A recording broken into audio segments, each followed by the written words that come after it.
Good afternoon, sir. I'm Joel D. Sarmiento from Section LNAT, sir. My topic is the relevance of world literature in the maritime field today.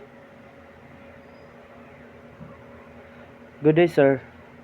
Many maritime students focus on technical skills such as navigation, engineering, and safety procedure. Because of this, some why ask, why study world literature? The answer is simple.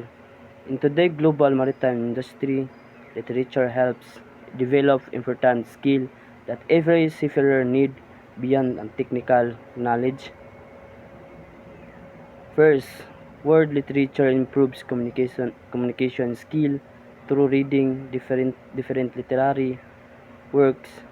Students expand their vocabulary, improve comprehension, and learn how to express idea clearly.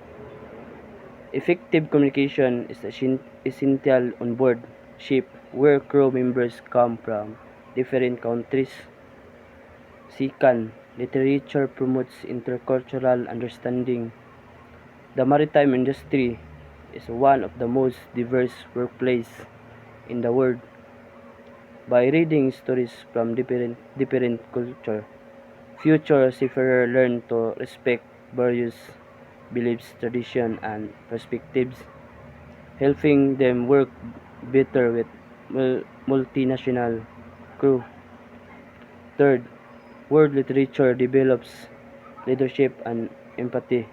Many stories present characters who face challenges, make difficult decisions, and show courage.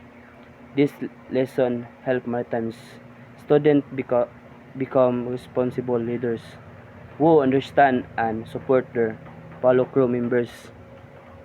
Finally, literature encourages technical thinking. It exposes readers to moral dilemmas and it teaches them to analyze situations carefully before making decisions, an important skill when dealing with safety and responsibilities at sea. In conclusion, world literature remains relevant in the maritime field because it strengthens communications, cultural awareness, leadership, empathy, and ethical decision making. While ships run on technology and skills, successful maritime professionals also need understanding, wisdom, and respect for others. Thank you, sir, and that's all, sir.